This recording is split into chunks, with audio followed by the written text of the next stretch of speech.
नमस्कार, मेरा नाम है सुरेंद्र कुमार और आप सभी का एक बार पुनः दक्षिणाई क्लास में बहुत बहुत स्वागत। हम बातें करने वाले हैं पेपर 2 के डिस्कशन की। पेपर 1 कंप्लीट हो गया। पेपर 2 का पहला सवाल ये है कि दो ब्लॉक है, इसका मास स्मॉल एम, इसका mass capital M, spring constant की है जो कि आइडियल है, V0 से आ रहा है, स्मूथ सरफेस है।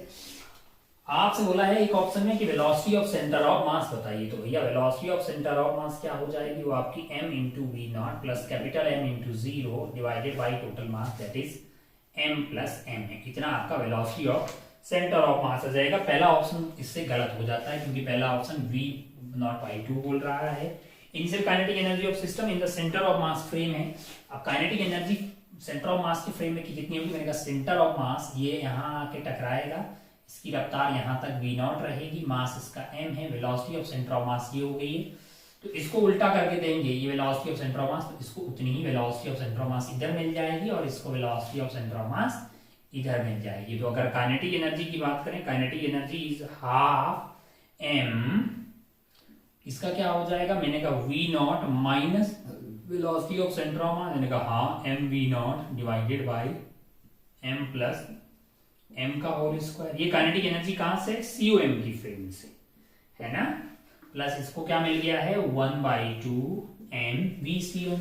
VCM की वैल्यू क्या है m V0 divided by m plus m का होल स्क्वायर। अब आप ध्यान से देखिएगा, ध्यान से अगर आप देखेंगे तो 1/2 m, यहां से आपके पास m V0 आएगा, m V0 कट गया है, m V0 कट गया है, और एक आ जाएगा आपका capital M into V0 divided by M plus capital M का whole square plus 1/2 capital M, और ये वैल्यू आ रही है आपकी स्मॉल m V0 का whole square divided by M plus M का होल स्क्वायर। तो अगर आप ध्यान से देखिए तो यहां से आपके पास कॉमन क्या आ रहा है, 1/2 आ जाएगा और एक आ जाएगा आपका V0 का स्क्वायर और नीचे है m प्लस m का होल स्क्वायर है ना। और यहां से यहां पे अगर आप ध्यान से देखिए तो यहाँ पे m स्क्वायर रहेगा और यहाँ पे स्मॉल m का स्क्वायर रहेगा। तो n इंटू m को अगर मैं कॉमन ले लूं तो यहाँ पे m प्लस m आ जाएगा जो कि इस स्क्वायर को उड़ा देगा, यानी कि ये वैल्यू आएगी हाफ m V0 का square divided by m plus m। इतनी आपके पास ये काइनेटिक एनर्जी आपको सेंटर ऑफ मास के फ्रेम में आती हुई दिखाई देगी। भाई साहब जो बोल रहे हैं वो है 1/4 mm V0 का स्क्वायर m प्लस m, जो कि गलत है। ऑप्शन बी भी यहाँ पे गलत होता हुआ दिखाई दे रहा है। ऑप्शन सी की बात करें तो maximum compression in the spring, ये जब ये सेंटर ऑफ मास की फ्रेम की सारी काइनेटिक एनर्जी हाफ के एक्स स्क्वायर में तब्दील हो जाती है, तब अपने को मैक्सिमम कंप्रेशन मिलता है। तो बड़ी आसानी से पता कर लेंगे यहाँ पे हम काइनेटिक एनर्जी कितनी है हमारे पास, 1/2 mm V0 का square divided by m plus m है। अगर ये हाफ के एक्स स्क्वायर हो जाए, अगर ये क्या हो जाए हाफ के, तब जो x आएगा वो x मैक्स का स्क्वायर होगा। 1/2 से 1/2 हो गया है, तो यहां से x मैक्स की वैल्यू आपके लिए आ जाएगी m कैपिटल M V0 का square divided by k m plus m और इसका रूट ना 1/2। x मैक्स यहाँ पे आपके लिए आ रहा होगा, maximum compression in the spring is V0 बार आ जाएगा, अंदर की तरफ रहेगा mm और km प्लस m। हाँ, ऑप्शन सी जो है वो यही लिखा हुआ है, तो ये ऑप्शन आपका सही हो गया। ऑप्शन डी पे चलते हैं। When the spring is in the state of maximum compression, the kinetic energy in the center of mass frame is 0. Yes, जब सेंटर ऑफ मास की फ्रेम की सारी काइनेटिक एनर्जी जब पोटेंशियल एनर्जी में तब्दील हो जाता है, तभी अपने को मैक्सिमम कंप्रेशन या इलॉन्गेशन मिलता है। ये अपन बातें बहुत पहले ही कर चुके होंगे, जब आप पढ़ा होगा तो बहुत आसान तो मतलब ठीक ठाक सा सवाल है, कैलकुलेशन है, बाकी कोई बहुत ज्यादा डिफिकल्टी नहीं है। तो ये सवाल में आपका ऑप्शन सी करेक्ट हो गया है, ऑप्शन डी आपका करेक्ट हो गया है। आइए बढ़ते हैं सवाल नंबर 2 की तरफ।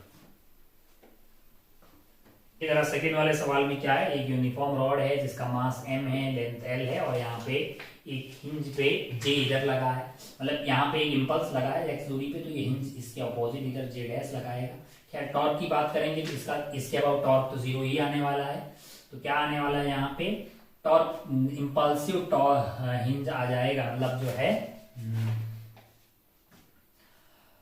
J into x must be equal to I omega, है ना, impulsive torque that is I की वैल्यू है इस एक्सिस के अबाउट ml स्क्वायर बाई 3 हो जाएगी इनटू ओमेगा, है ना। अच्छा भाई साहब, तो यहाँ अगर आप ध्यान से देखिएगा तो ओमेगा की वैल्यू आ जाएगी आपकी jx upon 3jx upon ml square, ये आपका ओमेगा आ गया है। मैंने कहा बहुत बढ़िया भाई साहब, बहुत ही शानदार।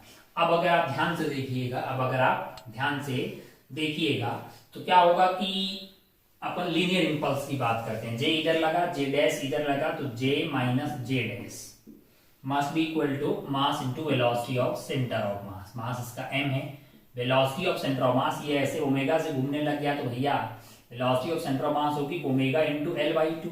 दूरी की कितनी होगी यहाँ से l/2 होगी, तो m ओमेगा इनटू l/2 आ जाएगी। अगर आप ध्यान से देखें तो ये वैल्यू आपके लिए m l/2 इंटू ओमेगा है, और ओमेगा को अपन 3jx divided by ml square लिख सकते हैं। तो यहाँ m से m कट जाएगा, एक l से एक l कट जाएगा, तो 3jx by 2l, 3jx by 2l है। ये आपके लिए क्या आ गया है, ये आपके लिए आ गया है j माइनस जे डैश। अब आप ध्यान से देखिए, तो अगर आपको जे डैश निकालना है, J dash is impulse hinge है, तो j कॉमन आ जाएगा भाई साहब 1 माइनस 3x अपॉन 2l। इस तरह का कर्व आपको आता हुआ दिखाई देगा। अब अपन ऑप्शंस पे आ जाते हैं। The variation of impulse due to hinge reaction where versus distance x will be a linear function. Yes, j dash ये कांस्टेंट है, ये तो ये मतलब स्लोप नेगेटिव वाला लीनियर फंक्शन आता हुआ दिखाई दे रहा है। बिल्कुल आपका जो ए ऑप्शन है वो सत्य हो गया है। ऑप्शन बी बोल रहा है impulse due to hinge reaction will be 0 if x is equal to, देखो 0 कब होगा, ये वाली वैल्यू 0 हो जाए, है ना। तो यहाँ से x की इसके ये 0 होने के लिए इक्वल टू 0 कर दीजिए, तो यहाँ से x की वैल्यू तो आपके लिए 2l/3 आ जाएगी। तो आपका l/3 नहीं होगा, 2l/3 होगा, यानी कि b गलत हो गया है और c सही हो जाएगा। डी ऑप्शन पे चलते हैं। The variation of impulse due to hinge reaction versus x is a non linear function, नहीं वो लीनियर फंक्शन है, तो डी गलत हो गया है, ए सही हो गया। तो आपका आंसर हो जाएगा ए एंड सी। आइए आगे बढ़ते हैं सवाल नंबर 2 के बाद में 3 वाले सवाल पे। ये ठीक ठाक किस्म का सवाल था। देखिए यहाँ पे सवाल नंबर 3 में figure shows a wave motion in a displacement of particle at a instant is represented as one. Choose the correct option. ढूंढिए जरा भाई।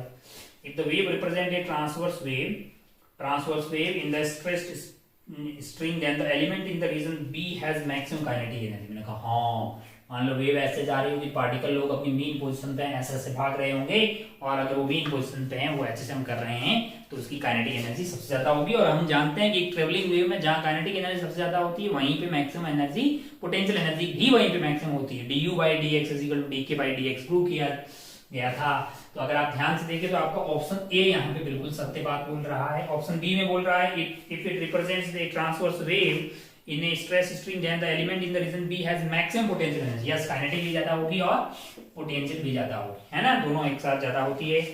if it represents sound wave traveling in the D represent the rare compression।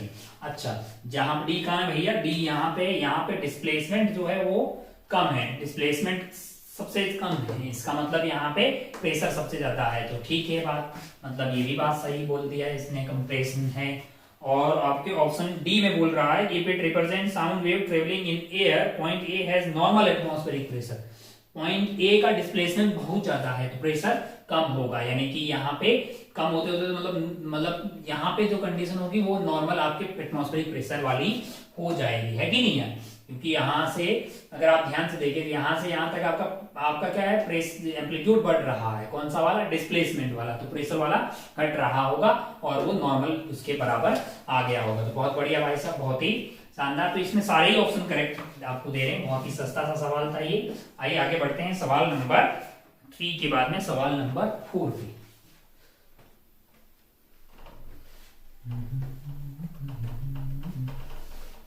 तो यहाँ पे अगर आप ध्यान से देखिएगा 4th वाले सवाल पे, तो एक स्ट्रिंग की जगह मतलब जो है रॉड रखी हुई, इसका मास कैपिटल M है और बॉब वही है। आपसे जो है पूछा गया कि भैया इसका टाइम पीरियड क्या होगा। तो अपन क्या करते थे, torque is equal to minus k theta के फॉर्मेट में लाते थे, तो हमने इसको थीटा से डिस्प्लेस कर दिया है। इस पे क्या लग रहा होगा, नीचे mg लग रहा होगा, और इसका सेंटर ऑफ मास यहाँ से टू दूरियों पे होगा और नीचे कैपिटल mg लग रहा होगा। तो अगर आप टॉर्क की बात करेंगे तो टॉर्क आपके लिए आने वाला है माइनस किस डायरेक्शन में, क्योंकि टॉर्क अंदर की तरफ है, थीटा आपका बाहर की तरफ है। इसका टॉर्क आ जाएगा कैपिटल mg इंटू ये वाला दूरी परपेंडिकुलर वाला जो हो जाएगा L/2 साइन थीटा, जो L/2 साइन थीटा, और यहाँ पे आ जाएगा mg इंटू ये वाली जो दूरी हो जाएगी परपेंडिकुलर वाली, ये हो जाएगी आपके लिए L साइन थीटा। अब आप ध्यान से देखिएगा, थीटा बहुत स्मॉल है, इसलिए अपन इसको क्या लिख सकते हैं, इसको अपन लिख सकते हैं minus of mg L/2 plus mgl sine theta, और थीटा को लिख दिया हमने, मतलब साइन थीटा को थीटा से लेके, थीटा बहुत ही स्मॉल है तो ये माइनस ऑफ के थीटा की फॉर्मेट में चला गया है। हम जानते हैं कि टाइम पीरियड होता है 2π√i/k। अगर आप ध्यान से देखिएगा तो यहाँ पे i की वैल्यू क्या हो जाएगी, इसकी तो हो जाएगी आपके पास ml², और इसकी कितनी हो जाएगी, मैंने कहा ml²/3 डिवाइडेड बाई क्या आने वाला है, डिवाइडेड बाई आपका k आने वाला है।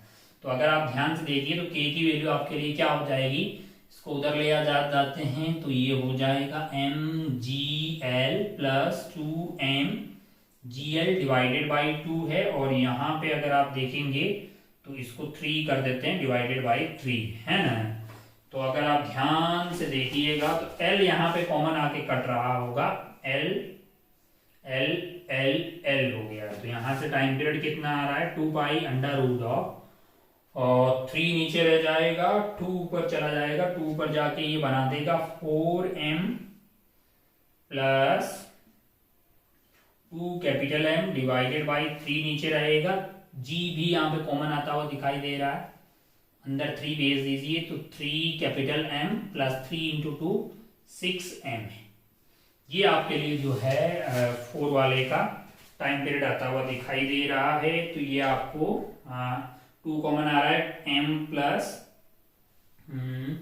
आपसे पूछा है इट्स टाइम पीरियड इज 3 नीचे था, 2 ऊपर गया ना, हाँ यहाँ से कुछ मिस्टेक किया क्या, 1 मिनट ऑप्शन, यहाँ पे अगर आप ध्यान से देखिए तो 2 ऊपर चला जाएगा, यानी टाइम पीरियड हो जाएगा आपका 2, ये हो जाएगा आपका 2π, और यहाँ पे 2/3, यानी कि 2 इधर है 3 इधर है, और अंदर क्या बचा हुआ भैया, अंदर आपके पास L एक बचा होगा, यानी ml है प्लस कैपिटल ml है, और नीचे की तरफ क्या है, नीचे की तरफ आपके पास है कैपिटल mg प्लस 2mg। देख लीजिए कहीं कैलकुलेशन में घोटाला तो नहीं किया गया है। तो आपका जो आंसर है वो यहाँ पे 2mg, यहाँ g कॉमन आ जाएगा और इसमें l कॉमन आ जाएगा, तो यहाँ पे आपका m, और ये 3m था ना भाई, ये वाला 3 है, ये वाला 3 है, m प्लस 3l, ठीक है, और m प्लस 2m। हाँ, ऑप्शन जो बी में लिखा हुआ वो आपका करेक्ट आंसर यहाँ पे आता हुआ दिखाई दे रहा होगा। तो आइए आगे बढ़ते हैं 4 के बाद में सवाल नंबर 5 की तरफ। तो यहाँ पे एक सवाल है जिसमें क्या है ना कि एक बीड है जो कि स्लाइड कर सकता है इसके अंदर, और ग्रेविटी नहीं है भैया। यहाँ पे डाइपोल रखा हुआ है स्मॉल, और इसका मास m है, चार्ज q है भाई साहब, इसको यहाँ से रिलीज किया गया है, माइनस है, और अगर आप ध्यान से देखिए तो यहाँ पे इलेक्ट्रिक फील्ड की डायरेक्शन इधर की तरफ रहेगी, तो ये भैया जो है उधर की तरफ भागेंगे, है ना। अगर आपको याद हो यहाँ से एंगल थीटा पे पोटेंशियल की बात करें तो आपका आया होगा kp cos theta by r², यानी कि यहाँ पे थीटा की वैल्यू 90 होगी, यहाँ पोटेंशियल क्या है, बी पॉइंट का 0 है, यानी पोटेंशियल एनर्जी 0 है, और यहाँ पे ए पे बात करेंगे आप पोटेंशियल की तो वो हो जाएगा आपका kp डिवाइडेड बाई r²। तो इलेक्ट्रिक फील्ड इस डायरेक्शन में होने की वजह से भाई साहब पे फोर्स लगेगा उधर, और ये दौड़ते हुए इधर आ जाएंगे। मान लो कि यहाँ आते आते इनकी रफ्तार क्या हो गई है, v हो गई। अगर v हो गई है तो यहाँ से यहाँ पे कौन सी एनर्जी, अगर आप ध्यान से देखिए यहाँ पे इसकी पोटेंशियल एनर्जी होगी q इंटू वी, जो कि 0 हो गई है, और यहाँ पे पोटेंशियल एनर्जी होगी u फाइनल की बात करूं मैं, u इनिशियल की, u फाइनल आपका क्या हो जाएगा q इंटू वी, और वो हो जाएगा minus of kp cos theta into q divided by r², क्योंकि q खुद ही माइनस q है। अब आप ध्यान से देखिए तो इसकी पोटेंशियल एनर्जी जो है, वो पोटेंशियल एनर्जी अगर आप ध्यान से देखें तो यहाँ पे 0 थी, यहाँ पे ये हो रही है minus k p cos theta by are square. तो जितना पोटेंशियल एनर्जी में चेंज होगा, जितना पोटेंशियल एनर्जी में चेंज होगा उतना ही आपका जो है काइनेटिक एनर्जी में, काइनेटिक एनर्जी क्या हो रही है यहाँ पे अगर आप ध्यान से देखें तो पोटेंशियल एनर्जी थी आपकी 0 और यहाँ पे पोटेंशियल एनर्जी जो हो रही है वो minus k p by cos theta by are square, यानी पोटेंशियल एनर्जी कम हो रही है यहाँ पे है ना। तो अगर आप ध्यान से देखिएगा क्योंकि चार्ज नेगेटिव है, क्योंकि चार्ज नेगेटिव है तो यहाँ पे इसकी minus k q by are square potential energy कम हुई है, जितनी कम हुई है ना, मतलब कितनी कम हुई है 0 minus minus k p cos theta q divided by are square is equal to gain in kinetic energy जो कि हाफ एम वी स्क्वायर आ जाएगा क्योंकि कंजर्वेटिव फोर्स लग रहे हैं। तो अगर आप ध्यान से देखिएगा तो यहाँ पे आपके पास एम वी, यहाँ से आपके पास क्या आ रहा है, यहाँ पे आपके पास रफ्तार आ जाएगी। निकालना क्या क्या है अगर आप ऑप्शंस में देखिएगा तो आपको मैग्नीट्यूड ऑफ वेलोसिटी निकालना है एंगुलर पोजीशन के हिसाब से। तो ये वैल्यू आपके लिए v की वैल्यू आ जाएगी यहाँ से 2kp cos theta into q divided by are square m की पावर, मतलब ये 1/2 आ जाएगा, है कि नहीं है। तो v आपकी आ रही है qp और k को 1/4 लिखिएगा तो ठीक है, mr स्क्वायर है। तो ये वैल्यू आपकी ऑप्शन ए में दिखाई दे रही है ना। k को आप 1/4 डाल दीजिएगा। दूसरा ऑप्शन है कि नॉर्मल फोर्स जो है वो 0 आ रहा है। तो अगर मैं यहाँ पे इलेक्ट्रिक फील्ड पता कर लूं, इस p के दो कंपोनेंट किए जा सकते हैं, one is p cos theta and one is p sin theta. p cos theta ये वाला और p sin थीटा ये वाला। तो अगर इस डायरेक्शन की बात करूंगा, इस डायरेक्शन की बात करूंगा तो यहाँ पे इलेक्ट्रिक फील्ड जो होगा वो इधर की तरफ आ जाएगा 2kp cos theta by r cube, 2kp cos theta by r cube, है ना। 2kp cos theta by r cube, p खुद ही क्या है क्योंकि इसके एक्सिस पे p खुद ही क्या है, p cos थीटा है। तो इस पे जो फोर्स लगेगा इधर की तरफ क्योंकि नेगेटिव चार्ज है वो आ जाएगा आपका 2kp cos theta into q divided by r cube, इतना फोर्स लगेगा, है कि नहीं यार। एंड दैट इज, अगर आप ध्यान से देखिएगा, अगर आप ध्यान से देखिए, ध्यान से अगर आप यहाँ पे देखिए तो क्या हो रहा है, मैं इस 2 वाले को, ये माइनस माइनस प्लस हो गया है ना, इस 2 को उठा के यहाँ ले आ रहा हूँ, r से दोनों साइड डिवाइड कर रहा हूँ, तो mv स्क्वायर बटा r हो जाएगा और ये r क्यूब हो गया। अगर आप ध्यान से देखिए तो 2kp cos theta into q divided by r cube की वैल्यू तो mv स्क्वायर बटा r है, यही वैल्यू किसके बराबर है, mv स्क्वायर बटा r के बराबर है। r इसका रेडियस हो गया तो भैया नॉर्मल है ही नहीं ना, जो नेसेसरी सेंट्रीपिटल फोर्स की जरूरत है वो कौन दे रहा है, वो आपका इलेक्ट्रिक फील्ड दे रहा है। तो आपको जो है नॉर्मल की कोई जरूरत यहाँ पे पड़ ही नहीं रही है। तो ये नॉर्मल 0 होगा, ये बात सही हो गया है, यानी ऑप्शन ए करेक्ट है, ऑप्शन बी भी यहाँ पे करेक्ट होता हुआ दिखाई दे रहा है। सी वाले में पूछा है कि if the wire frame were not present, bead execute circular motion and return to its initial point after tracing a complete. बोल रहा है कि वायर फ्रेम नहीं होती तो बीड क्या करता, सर्कुलर मोशन करता। भाई ऐसा क्यों करेगा, अरे मजबूर होकर सर्कुलर कर रहा होगा, है। अगर आप ध्यान से देखिए ये बोल रहा है कि if the wire frame were not present, bead execute circular motion and return to the initial point after tracing a complete circle। उनका यहाँ पे अगर आप ध्यान से देखिए कंप्लीट सर्कल होगा कि नहीं होगा ये देखना पड़ेगा। यहाँ पे इसका पोटेंशियल क्या था, वो हाल यहीं पे हो जाएगा, है कि नहीं यार। और फिर अगर आप ध्यान से देखिए भाई इसकी यहाँ पे रफ्तार 0 थी तो ये यहाँ पे आके वापस 0 हो जाएगी, और वापस अगर आप ध्यान से देखिएगा तो यहाँ पे इलेक्ट्रिक फील्ड की इस डायरेक्शन में क्या होगी, इधर ही होगी, तो वापस ऐसा करेगा। कंप्लीट सर्कल करने वाला नहीं है, वो कंप्लीट सर्कल नहीं करेगा। तो सी ऑप्शन यहाँ पे आपका गलत हो जाएगा। बोल रहा है डी ऑप्शन में कि bead would move along a circular path until it reaches the opposite point of its starting position, then execute periodic motion. डर डर डर ऐसा करता रहेगा, कंप्लीट सर्कल नहीं होगा, वो हाफ सर्कल में ऐसा कार्यक्रम करता रहेगा। तो आपका ऑप्शन सी गलत हो गया है, सही आंसर होगा ए, बी एंड डी। चलिए भाई साहब आगे बढ़ते हैं सवाल नंबर 6 की तरफ। देखिएगा यहाँ पे एक बैटरी है, उसका ईएमएफ आपको ई दिया हुआ है और इंटरनल रेजिस्टेंस आपको आर दिया है, यानी ये वाला सेटअप जो है वो बैटरी का है और वो कनेक्ट किया गया है एक्सटर्नल सर्किट से जिसका रेजिस्टेंस आर है और स्विच को यहाँ पे ऑफ किया जा रहा है। आपसे बोल रहा है कि terminal voltage of the battery is, terminal voltage मतलब इन दोनों पॉइंट के बीच का पोटेंशियल डिफरेंस।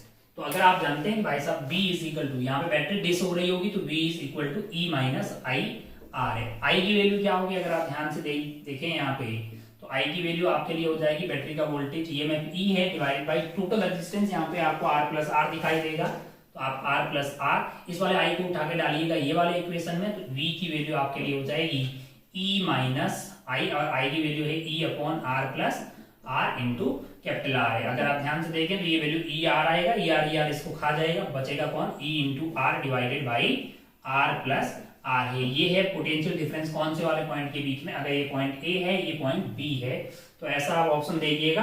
अगर आप पहला ऑप्शन देख रहे हैं ऑप्शन ए, तो इसमें बोला जा रहा है कि the terminal voltage across the battery is E r divided by are plus r. हाँ, ऑप्शन ए यहाँ पे आपका करेक्ट हो जाता है, बिल्कुल सही बोल रहा है। ऑप्शन बी में बोल रहा है power loss by the battery, power loss in the external circuit is this, power loss in the batteries.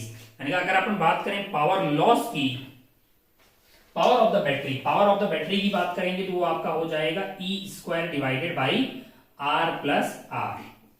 ये आपका हो गया है power of battery, power of battery, power of battery आपके लिए ई स्क्वायर आर प्लस आर हो गया। यानी ये मतलब पावर ऑफ बैटरी मतलब पावर डेवलप्ड है, power developed in the battery. दूसरा आपको क्या क्या निकालना है, आपको यहाँ पे निकालना है power loss in the battery. अगर बैटरी के अंदर निकालना है तो आप बैटरी के अंदर का करंट इंटू आर कर दीजिए, एक्सटर्नल में निकालना है तो आई स्क्वायर इंटू आर कर दीजिए। आपसे पूछा गया है कि पावर लॉस इन बैटरी, बैटरी की बात करेंगे तो आपका आंसर आ जाएगा आई स्क्वायर इंटू बैटरी का रेजिस्टेंस जो कि आर है, और आई की वैल्यू आप निकाल चुके हैं वो कितनी है, ये है, तो इसका स्क्वायर करेंगे E square R plus are का स्क्वायर इंटू आर आ जाएगा, जो कि E square R divided by are plus are का होल स्क्वायर आ जाएगा। ये वैल्यू आपको कहां दिखाई दे रही होगी, आर प्लस आर। 6 के ऑप्शंस की बात करें तो ए आपका सही हो गया है, power E square R upon r plus are का होल स्क्वायर, ये आपको ऑप्शन डी में दिखाई देगा, यानी कि आपका ऑप्शन डी यहाँ पे करेक्ट होता हुआ दिखाई दे रहा है ना। और अगर आप ध्यान से देखें, तो आप अगर इसमें आपको पावर लॉस बोला गया होगा, power loss in external resistance R, तो वो वैल्यू आपके लिए कैपिटल आर इंटू आर आ जाएगा, यानी कि वो E square into capital R divided by are plus are का स्क्वायर आया होगा। ऐसा आपको ऑप्शन कहीं दिखाई दे नहीं रहा है, तो आपका ऑप्शन ए एंड डी सही हो गया है, बी एंड सी यहाँ पे गलत होता हुआ दिखाई दे रहा होगा। कि बहुत ही सस्ता सवाल है। आइए आगे बढ़ते हैं सवाल नंबर 6 के बाद में 7 वाले सवाल।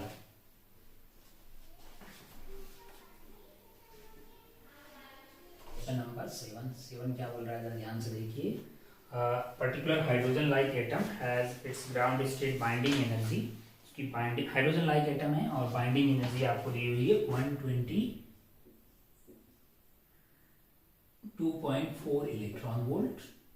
तो हम जानते हैं कि भाई साहब बाइंडिंग एनर्जी जो है इसको अपन -13.6 Z square by n square लिख सकते हैं, और ग्राउंड स्टेट में है तो एन की वैल्यू 1 आ गई है ना। आपको सवाल में दिया है कि hydrogen like atom has its ground state binding energy is this. तो अगर आप ध्यान से देखें ये इलेक्ट्रॉन वोल्ट में है, तो यहाँ से जेड की वैल्यू आपकी जेड स्क्वायर की वैल्यू कितनी आ गई, 9 आ गई है, तो जेड की वैल्यू आपके लिए 3 आ जाएगी। इसको इससे डिवाइड करके देखिए तो ये वैल्यू 9 आ रही होगी और जेड की वैल्यू 3 आ रही है। तो राय की मिनिमम एनर्जी जो चाहिए जिससे कि इलेक्ट्रॉन एक्साइट हो जाए, मिनिमम एनर्जी तब होगी जब ये ग्राउंड स्टेट में n = 1 से n = 2 में चला जाए। इसमें आपको मिनिमम एनर्जी चाहिए होगी, कितनी चाहिए होगी, मैंने कहा -13.6 Z square that is 9, 1 upon n छोटा यानी 1 का स्क्वायर -1/2 का स्क्वायर, इतनी एनर्जी चाहिए होगी, जो कि आ जाएगी 13.6 इंटू 9 इंटू ये 1 - 1/4 हो गया है आपके लिए 3/4 आ गया है। तो अगर आप ध्यान से देखिएगा ये वैल्यू जो है कैलकुलेशन करने के बाद में मतलब जो है ये 3.2 इसको जब आप कैलकुलेट कर रहे हैं तो ये वैल्यू आ रही है आपकी 9 into 10.2 which is 91.8 electron volt. कितनी आ रही है, 91.8 इलेक्ट्रॉन वोल्ट। तो अगर आप ध्यान से देखिएगा तो बोल रहा है कि an electron of kinetic energy slightly greater than 91.8 electron volt can be brought almost rest by this atom, yes. 91.8 के आसपास का इलेक्ट्रॉन आएगा तो फिर वो इतनी एनर्जी लेके भाई साहब N1 से लेके N2 में पहुंच सकता है, क्योंकि 1 से 2 जाने में इतनी एनर्जी आपको चाहिए। बी ऑप्शन बोल रहा है electron of kinetic energy 90 electron can excite it when atom in ground state. मैंने कहा नहीं, 90 वाला तो इससे कम हो गया ना भाई, ये 91.8 है, तो बी नहीं हो सकता। ए सही हो गया है आपके लिए, बी आपका गलत हो गया है, सी सही हो जाएगा।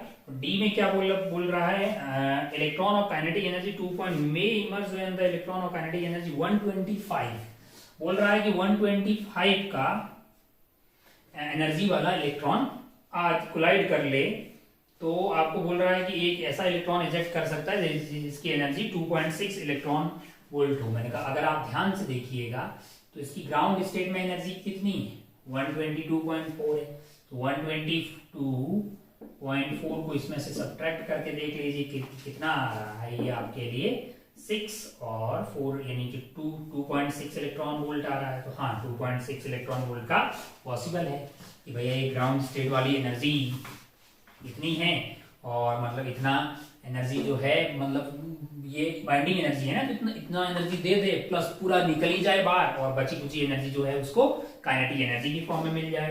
तो ये वाला विचार भी सत्य सा दिखाई दे रहा है। तो इस 7th वाले सवाल का आंसर आपका हो जाएगा ACD, जो कि आपको ऑप्शन मतलब ACD आपका आंसर हो गया। आइए आगे बढ़ते हैं सवाल नंबर 8।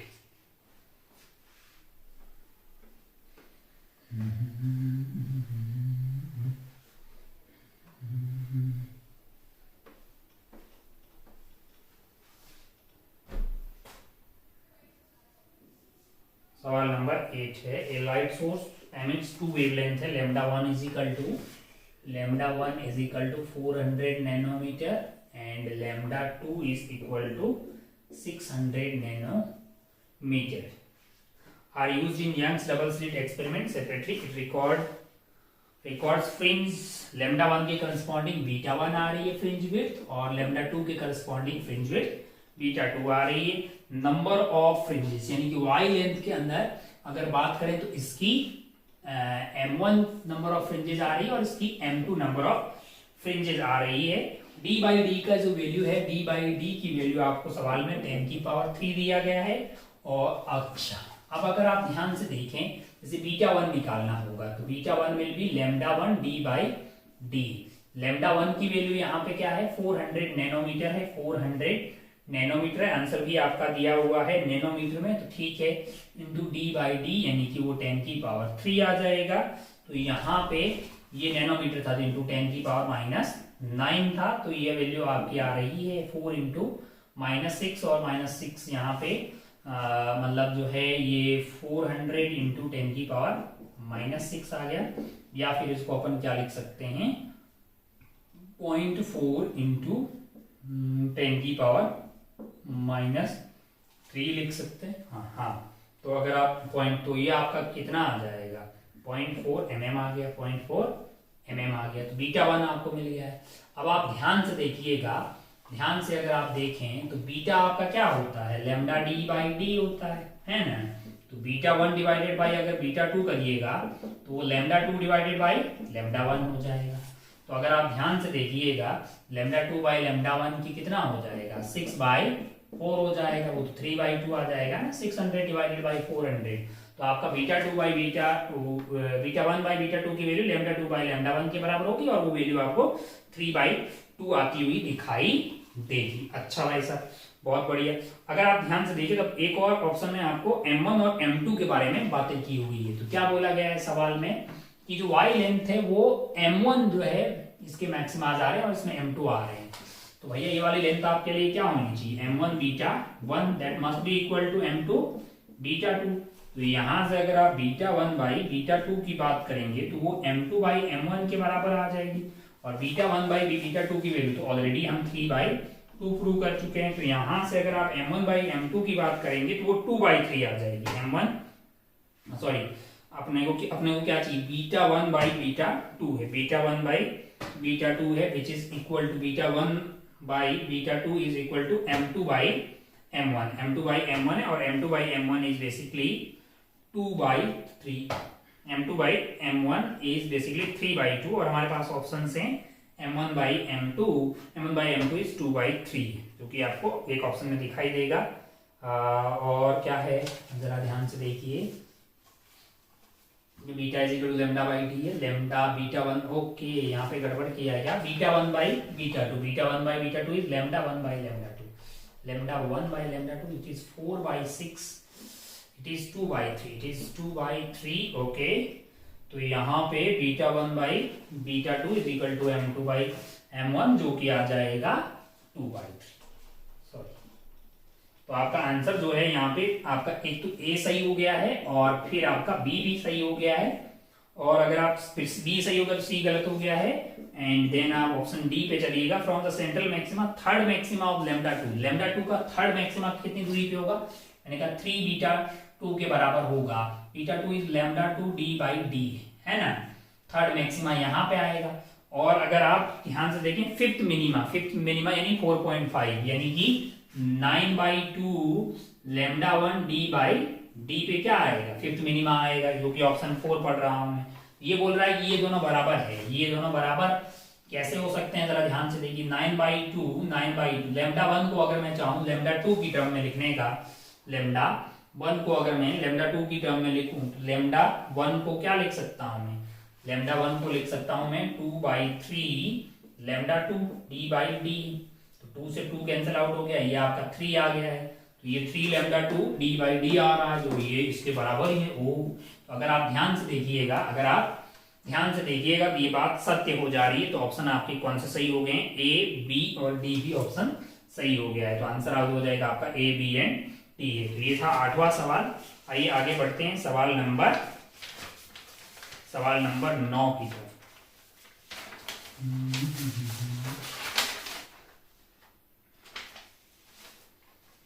ये 8 और सवाल नंबर 9 एंड 10, सवाल नंबर 9 एंड 10 पैराग्राफ बेस्ड सवाल हैं, इजी हैं, आप बड़ी आसानी से कर पाएंगे।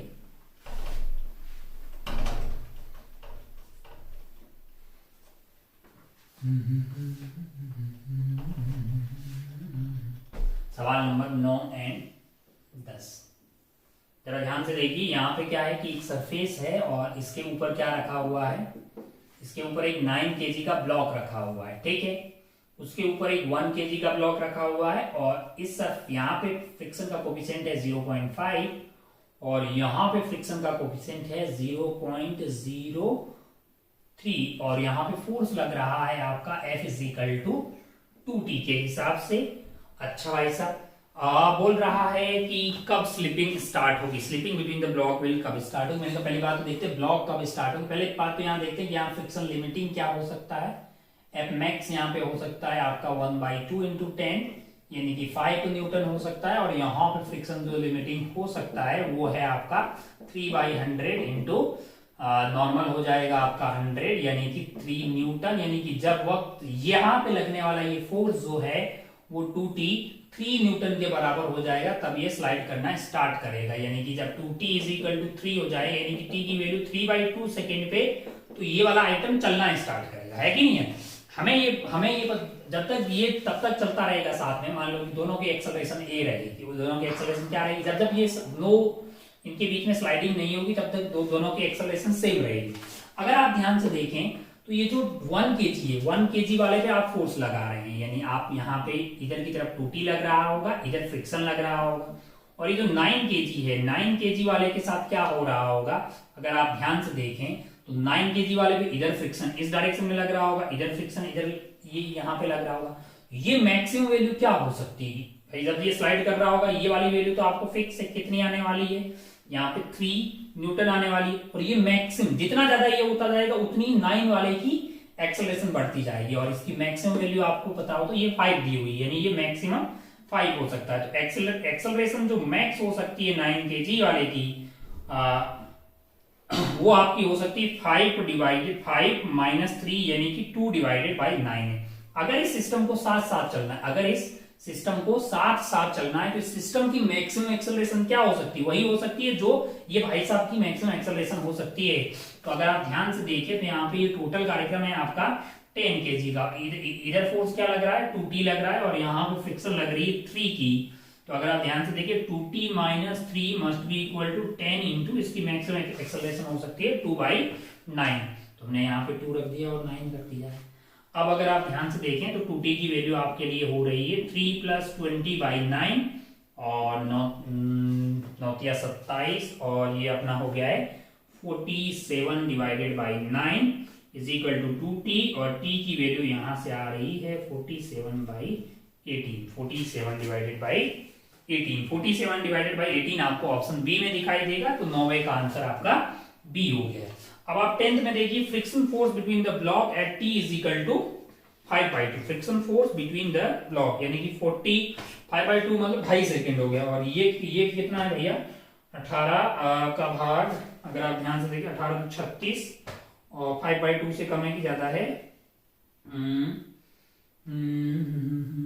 हाँ कम है, 5/2 से ये वैल्यू कम है, तो इसका मतलब कौन सा फ्रिक्शन लगने वाला है? जितनी जरूरत होगी उतना लगेगा। अरे भाई ये वाली वैल्यू आपकी 47/8 है ना, तो ये 5/2 2.5 से कम हो रही है। अगर आप 18 को 2.5 से मल्टीप्लाई कर दीजिए, देख लीजिए तो ये 9 हो गया है, तो 45 सॉरी इसका मतलब यहाँ पे मतलब दोनों साथ साथ चल रहे हैं। अगर साथ साथ नहीं चल रहे होते, अगर इससे ज्यादा टाइम दिया होता तो तुरंत बार बता देते कि भाई 5 हो रहा है, लेकिन 5 नहीं होगा, 5 से कम होगा। आपका आंसर जो है वो 5 से कम आना चाहिए। तो ऐसे आप टिप्पा नहीं मार सकते क्योंकि ऑप्शन तीनों ऑप्शन में 5 से कम है। नहीं तो निकाल लेते हैं भाई कितना होगा।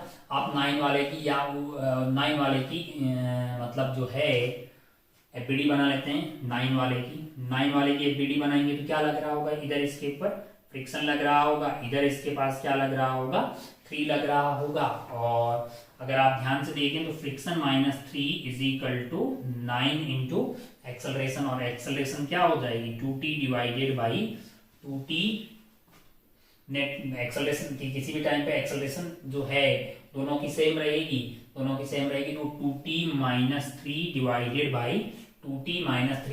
बाई 10 रहेगी, है ना। एक्सेलरेशन तो दोनों की सेम रहेगी। तो यहां से अगर आपका फ्रिक्शन की वैल्यू करें तो आएगी 3 + 9/10 इंटू 2t - 3 है, तो ये वैल्यू आ रही है 3 + 9/10 ट्वाइस ऑफ t की वैल्यू आपको कितना दिया हुआ सवाल में 5/2 दिया हुआ है, तो 5/2 - 3। तो यहां से ये वैल्यू आ रही है आपके लिए 3 + 9/10 एंड ये वैल्यू आपकी आ जाएगी 5 - 2 and 3। तो ये आपकी 5 हो गई है। तो ये वैल्यू आपकी 15 + 9 इज 24/5 है, 24/5 है। तो ये आपका 4 हो गया है और 4.8 आ रहा, 4.8 न्यूटन आपको आंसर आता हुआ दिखाई देगा, जो कि ऑप्शन सी में है। ये वाली कैलकुलेशन आप कर लीजिए, आंसर आपका सी आता हुआ दिखाई देगा। आइए आगे बढ़ते हैं सवाल नंबर 11 एंड 12।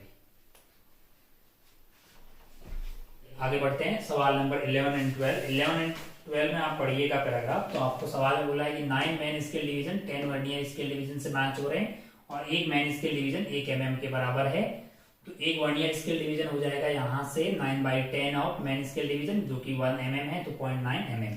अब हम जानते हैं कि लीस्ट काउंट होता है 1 main scale division - 1 vernier scale division, तो इसको घटा दिया तो आपके पास 0.01 mm का यानी कि 0.01 सेंटीमीटर का लीस्ट काउंट आ गया। अब आप ध्यान से देखिएगा तो रीडिंग जो है ना, जब आप लेंगे तो आपसे बोला गया है कि मैन स्केल रीडिंग जो है वो आपका 10 आ रखा है और देन फर्स्ट डिवीजन मैच हो रहा है, यानी कि आपका 10 जो है मैन स्केल जो है रीडिंग यानी कि 10 mm हो रहा होगा, यानी कि 1 सेंटीमीटर प्लस फर्स्ट मैच हो रहा है तो 0.01 यानी कि वैल्यू आपकी आ जाएगी 1.01 सेंटीमीटर। ये किसकी है, ये साइड की है ना।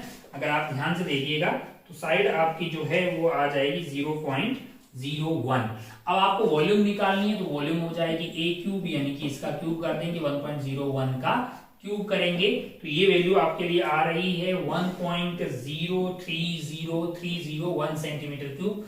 लेकिन ध्यान से देखिए यहाँ पे जो मल्टीप्लाई 2 टर्म हो रही है उसमें सिग्निफिकेंट फिगर कितने 3 है, तो इसको भी तो उसी तक करना पड़ेगा ना। मतलब इसको अपन राउंड ऑफ करते करते जब 3 तक लाएंगे तो ये पूरा हटा दीजिए 1.03 सेंटीमीटर क्यूब तक रह जाएगा। ये आपका वॉल्यूम आ गया है। अब आपको ध्यान से देखा जाए तो इस सवाल में आपसे पूछा गया है डेंसिटी के बारे में, तो mass upon volume is equal to density, मतलब मास के बारे में। तो अगर आपको निकालना क्या है, बेसिकली दोनों में से कोई एक टर्म निकालनी है। Density of cube is this, up to correct significant, density निकालनी है, मास अपॉन वॉल्यूम।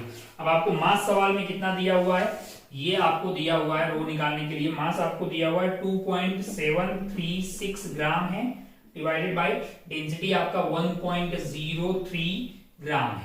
तो अब जो भी आंसर आ रहा है उसको यहाँ पे 3 सिग्निफिकेंट फिगर है और यहाँ पे आपके पास 4 सिग्निफिकेंट फिगर, तो आंसर में कितने होने चाहिए, 3 होने चाहिए। जब आप इसको डिवाइड कर रहे हैं और रिड्यूस कर रहे हैं 3 सिग्निफिकेंट फिगर तक, आंसर आ रहा है 2.66 ग्राम पर सीसी, है ना, ग्राम पर सेंटीमीटर क्यूब है। अब आप ध्यान से देखिएगा तो volume of cube up to correct significant figure आपका 1.03 होगा, क्योंकि लीस्ट सिग्निफिकेंट फिगर लिया जाता है। तो आपका मतलब यहाँ पे 3 थे तो आंसर में भी 3 ही आना चाहिए, यहाँ पे 3 और 4 है तो आंसर में 3 आना चाहिए। तो अगर आप ध्यान से देखिए तो वॉल्यूम वाला आपका आंसर हो जाएगा, मतलब 11 का आंसर आपको डी जाता हुआ दिखाई देगा।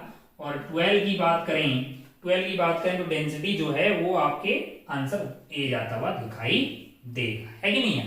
तो बहुत बढ़िया, बहुत शानदार। 11 और 12 के बाद में आगे बढ़ते हैं अपन सवाल नंबर 13 की तरफ।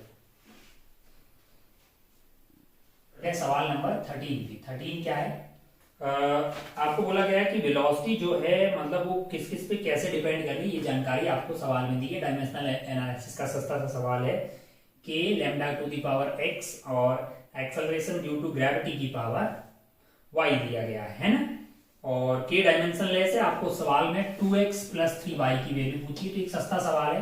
वेलोसिटी होती है आपकी m/l(t-1), इसका स्क्वायर इज इक्वल टू, के की कोई डायमेंशन नहीं है, लैम्डा लेंथ है, m0 l1 t0 की पावर x आ गई है, g इज द एक्सेलरेशन है तो m0 ml t-2 उसकी पावर y आ गई। अब आप ध्यान से देखिएगा तो यहाँ अगर आप पावर को वो कीजिएगा कंपेयर, तो यहाँ m की पावर तो सब जगह 0 है, l की पावर आपके पास यहाँ पे 2 आ रही है और यहाँ पे आ जाएगी x + y, और t की पावर की बात करें तो यहाँ पे -2 आ रही है और यहाँ पे 0 आ जाएगी और यहाँ पे -2y है, तो y की वैल्यू 1 आ जाएगी और y की वैल्यू अगर 1 आ जाएगी तो x की वैल्यू भी 1 आ जाएगी। तो आपकी इसकी वैल्यू आ जाएगी 2 + 3 जो कि हो जाएगा 5, यानी कि आपका आंसर 5 आ जाएगा। तो 13 वाले सवाल का आंसर 5 है। ये एक बहुत ही सस्ता सवाल था। अगर आपको यूनिट एंड डायमेंशन का बेसिक नॉलेज होता, मतलब आपने थोड़ा बहुत भी ऐसे सवाल सॉल्व किए होते तो आप इस सवाल को सॉल्व कर पाते बड़ी आसानी से। आइए आगे बढ़ते हैं सवाल नंबर 13 के बाद में सवाल नंबर 14 पे। क्या है सवाल नंबर 14, जरा ध्यान से देखिए। सवाल नंबर 14 में let's assume that the sun radiates like a black body with surface temperature है, जो टेम्परेचर ऑफ सन जो है वो आपको दिया गया है। Temperature of sun is equal to 6000 K and earth absorb radiation coming from the sun only if the earth and sun are considered perfectly sphere with the distance between the center of earth and अच्छा, ये आपका सन हो गया। ये मान लीजिए ये सन कर देते हैं। यहां से क्या हो रहा है, लाइट आ रही है आपके पास और टेम्परेचर ऑफ सन Ts, और मान लो कि इन दोनों के बीच में जो दूरी है वो 200 time of radius of sun है। रेडियस ऑफ सन मान लीजिए RS है, तो इन यहां से लेके यहां तक की जो दूरी है ना, is equal to 200 time of radius of the distance between centre of earth and centre of earth is 200 times of radius of sun है। बहुत बढ़िया भाई साहब।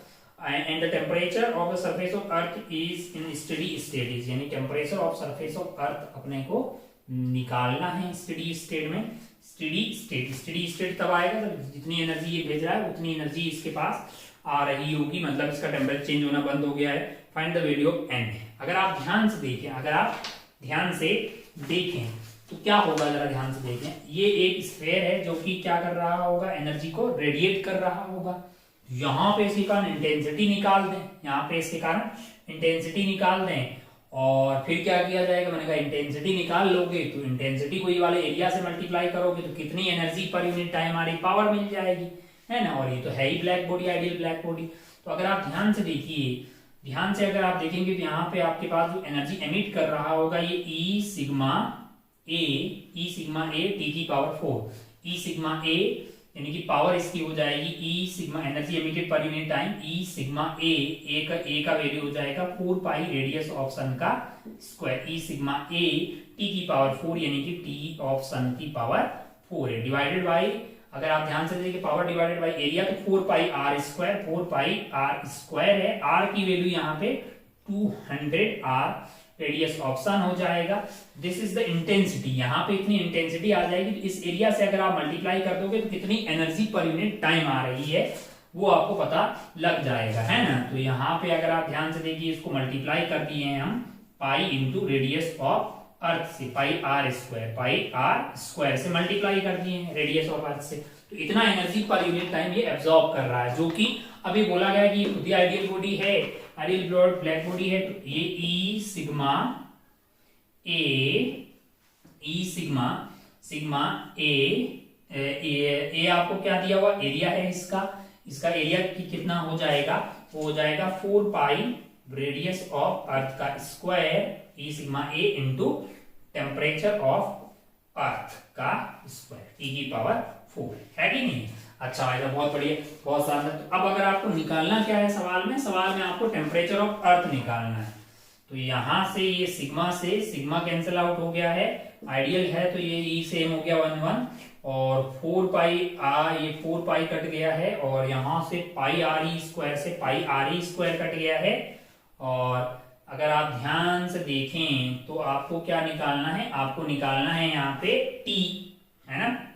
तो टी ई की वैल्यू हो जाएगी, टी एस बाहर आ जाएगा और अंदर की तरफ आपके पास क्या बचेगा, ये डिवाइडेड बाई ये और उसका भी रूट बच जाएगा, यानी कि R S divided by R का रूट, है ना, 1/4 से 1/4। और आर जो है, आर आपके पास कितना है 200 आर एस। तो अगर आप ध्यान से देखें तो ये वैल्यू आपकी 1/200 आ गई है, 1/200 यहाँ पे आती हुई दिखाई दे रही है, टी एस इंटू 1/√200।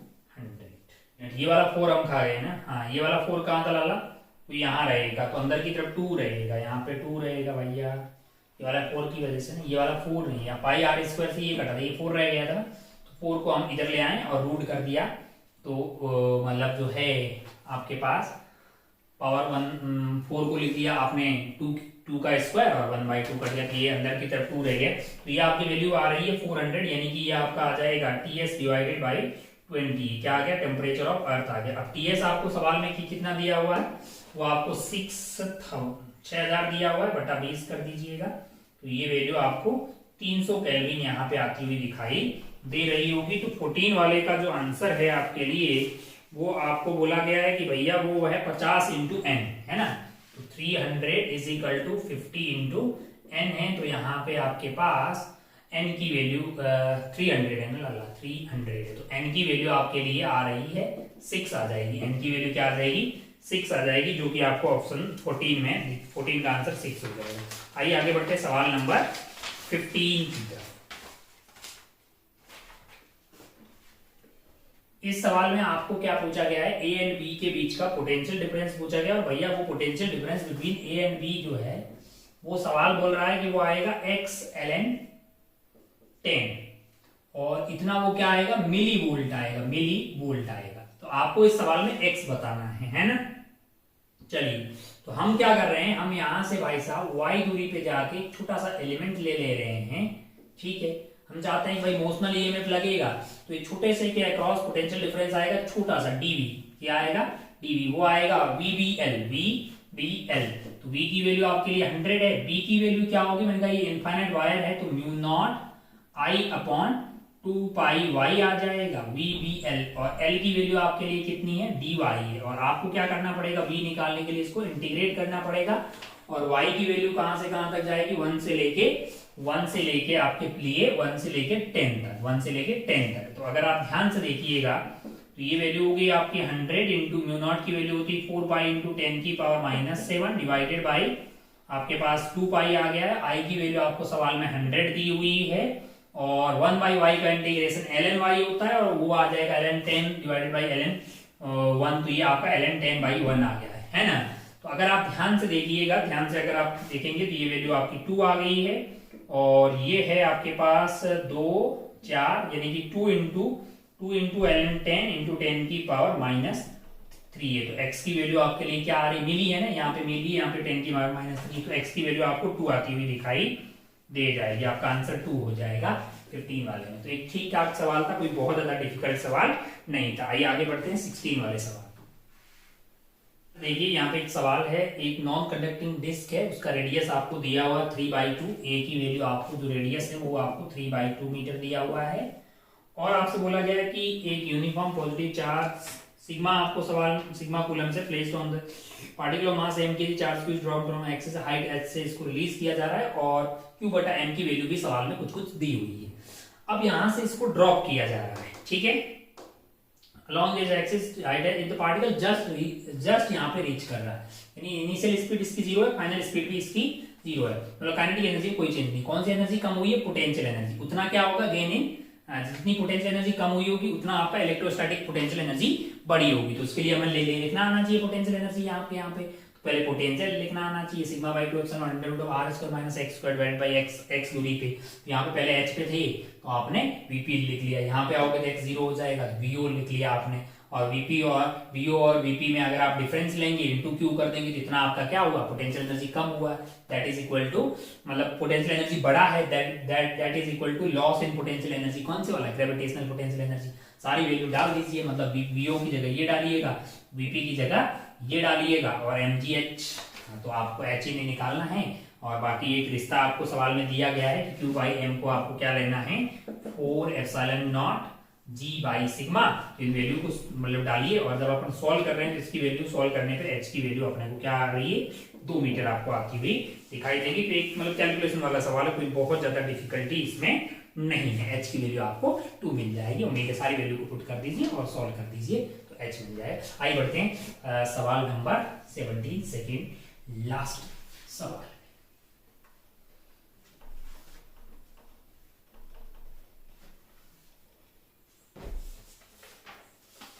सवाल नंबर 17 क्या है, जरा ध्यान से देखिए, ऑप्टिक्स का सवाल है। यहाँ पे एक सरफेस है और यहाँ पे ऑब्जेक्ट रखा हुआ है, कहाँ पे रखा हुआ ऑब्जेक्ट, ऑब्जेक्ट आपका P पे रखा हुआ है, और ये पॉइंट जो है वो O है और ये Q है।